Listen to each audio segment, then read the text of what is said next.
ये वो जहाज था जिसे वर्ल्ड वॉर टू में ब्रिटेन की पहचान माना जाता था। सुपरमरीन स्पिटफायर एक बेहतरीन फाइटर प्लेन था जो अपनी स्पीड और फुर्ती की वजह से पायलट्स का पसंदीदा और आवाम के लिए जंग जीतने वाली मशीन कहलाता था। पर असल में ये प्लेन एक बहुत बड़े मसले का शिकार था।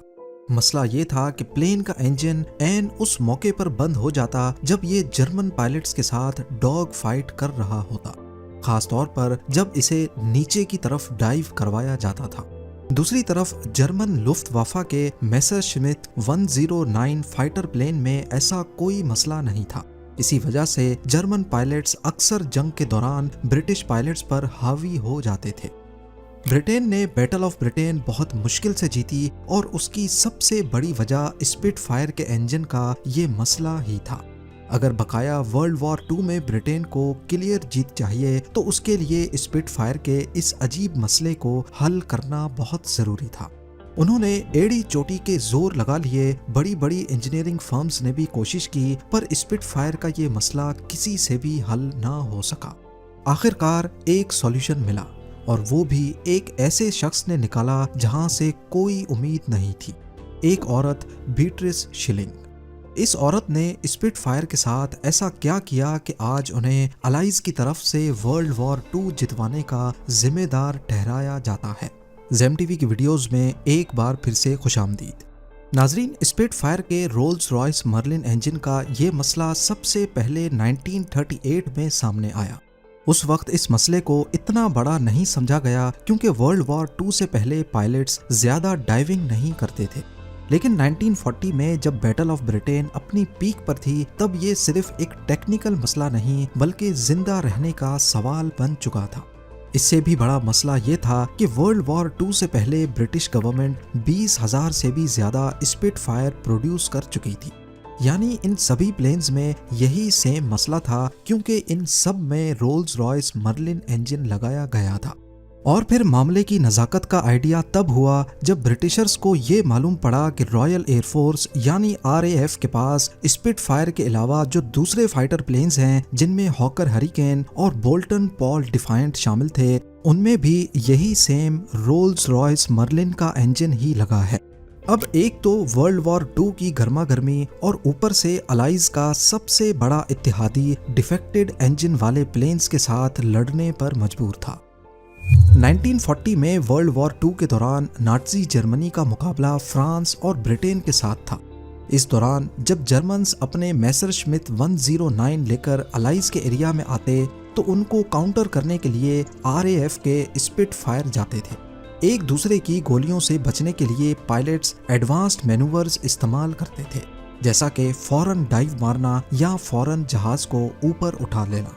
ये वर्ल्ड वॉर टू में एक बहुत ही आम सी बात थी। प्लेन्स ऐसे मैनूवर करके घंटों तक लड़ाई लड़ सकते थे। कभी डाइव डाउन करके दुश्मन की गोलियों से बचते तो कभी फौरन नोज अप करके दूसरे प्लेन को निशाने पर लाकर फायर करते थे। अब सोचें, इस जिंदगी और मौत की डॉग फाइट के दौरान अगर किसी का इंजन बंद हो जाए तो उस पर क्या बीतती होगी। खुशकिस्मती से बैटल ऑफ ब्रिटेन में ब्रिटिश पायलट्स के पास होम कोर्ट एडवांटेज था, यानी उनकी फ्यूल सप्लाई करीब थी और वो कई घंटों तक लड़ सकते थे। दूसरी तरफ जर्मन पायलट्स को पहले इंग्लिश चैनल पार करना पड़ता था, फिर लड़ाई लड़नी होती थी और उसके बाद रिफ्यूलिंग के लिए उनको वापस अपनी बेस जाना होता था। ये जर्मन पायलट्स के लिए एक डिसएडवांटेज था, तभी शायद वो डिफेक्टेड स्पिटफायर्स का भी मुकाबला नहीं कर पाए। बैटल ऑफ ब्रिटेन तो खत्म हो गई लेकिन वर्ल्ड वॉर टू अभी भी बाकी थी। स्पिटफायर में ये अजीब मसला खासकर तभी आता था जब वो नोज डाइव करते थे। जब एक तैयारा नीचे की तरफ फ्री फॉल में तेजी से गिरने लगता है तो कोई भी चीज जो मजबूती से जमी ना हो, जैसा कि पायलट्स के जिस्म में दौड़ता हुआ खून और इंजन के कार्बोरेटर में मौजूद फ्यूल, उस पर ग्रेविटी यानी जमीन की कशिश काम नहीं करती और वो नीचे जाने के बजाय ऊपर की तरफ जाता है। बदकिस्मती से रोल्स रॉयस मर्लिन इंजन के कार्बोरेटर में फ्यूल आउटलेट नीचे की तरफ थे, तो जब जहाज तेजी से नोज डाइव करता था तो कार्बोरेटर में मौजूद फ्यूल ऊपर की तरफ जाता था, यानी आउटलेट से दूर। इस दौरान इंजन को फ्यूल नहीं मिलता था, जिसकी वजह से या तो जहाज का इंजन बंद हो जाता या फिर झटके मारने लगता, सिर्फ तब तक जब तक वो वापस सीधा ना हो जाए। इस मसले को हल करवाने के लिए उस वक्त दुनिया के बेहतरीन दिमागों को ये काम सौंपा गया, जिसमें रोल्स रॉयस के साइरल लोफ्से और रॉयल एयरक्राफ्ट एस्टेब्लिशमेंट के एडी फिशर भी शामिल थे। दोनों ने बहुत ही चालाक टेक्निकल हल ढूंढे, मगर दोनों ही पूरी तरह नाकाम रहे। उल्टा दोनों के सॉल्यूशंस की वजह से जहाज में एक नया मसला भी खड़ा हो गया। इस प्रॉब्लम को समझने के लिए इंजन के अंदर का गहरा इल्म होना जरूरी था। इस वजह से ये बहुत हैरत की बात थी कि 1940 में इसका आखिरी और सबसे बेहतरीन हल एक औरत ने दिया, जिसे आज हम बीट्रिस शिलिंग के नाम से जानते हैं। जब 1938 में पहली बार स्पिटफायर की प्रोडक्शन टेस्ट फ्लाइट्स हो रही थीं, उसी दौरान बीट्रिस शिलिंग नामी खातून ने अपनी पसंदीदा मशीन दोबारा रीबिल्ड और टेस्ट की, एक 490 सीसी नॉर्टन मोटरसाइकिल। ये वही बाइक थी जिस पर वो ब्रुकलैंड्स रेस ट्रैक पर सबसे तेज मोटरसाइकिल चलाने वाली औरत बनी। शिलिंग एक कमाल की रेसर थी, मगर उससे भी बेहतरीन एक इंजीनियर। उसको मोटरसाइकिल का शौक बचपन से ही था। 1919 के आसपास जब बीट्रिस सिर्फ 10 साल की थी तो उसने देखा कि उसकी बहनें साइकिल ट्रिप्स पर जाती हैं और वो हमेशा पीछे रह जाती है। इसीलिए उसने फैसला किया कि वो मोटरसाइकिल खरीदने के लिए पैसे जमा करेगी। 14 साल की होते ही उसने अपना मकसद एक 2 स्ट्रोक रॉयल एनफील्ड खरीद कर हासिल कर लिया। आहिस्ता आहिस्ता वो अपनी बाइक के मसले खुद हल करने लगी और देखते ही देखते वो बाइक को पूरा खोलकर दोबारा जोड़ने के काबिल भी हो गई। 15 साल की होते ही उसने फैसला कर लिया कि इंजीनियरिंग ही उसका असली कैरियर होगा। पर मसला सिर्फ ये था कि अभी 1924 का दौर था और उस वक्त सोसाइटी लड़कियों को इंजीनियर्स बनाने का तसव्वुर भी नहीं करती थी। वुमेन्स इंजीनियरिंग सोसाइटी की मदद से अक्टूबर 1929 में बीट्रिस ने विक्टोरिया यूनिवर्सिटी ऑफ मैनचेस्टर के डिपार्टमेंट ऑफ इलेक्ट्रिकल इंजीनियरिंग में एडमिशन लिया, जहां आज से पहले कभी किसी लड़की ने एडमिशन नहीं लिया था। बाद में उसे थर्मोडायनेमिक्स और मैकेनिकल इंजीनियरिंग की क्लासेस लेने का मौका भी मिला, जो उसका असल इंटरेस्ट था। वो एक इंजीनियर तो थी ही, लेकिन ब्रुकलैंड ट्रैक पर मर्दों के साथ रेस लड़ाने वाली औरत भी।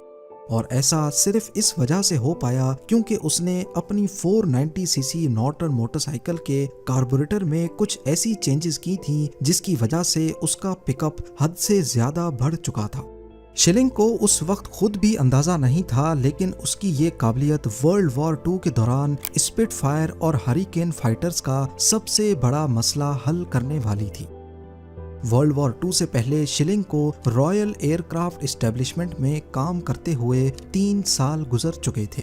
शुरू में उसका काम सिर्फ टेक्निकल डॉक्यूमेंटेशन लिखना था, पर नवंबर 1939 में कई प्रमोशंस के बाद बीट्रिस शिलिंग टेक्निकल ऑफिसर के मकाम तक पहुंच गई और अब उसकी जिम्मेदारी थी कार्बोरेटर की रिसर्च और डेवलपमेंट का काम।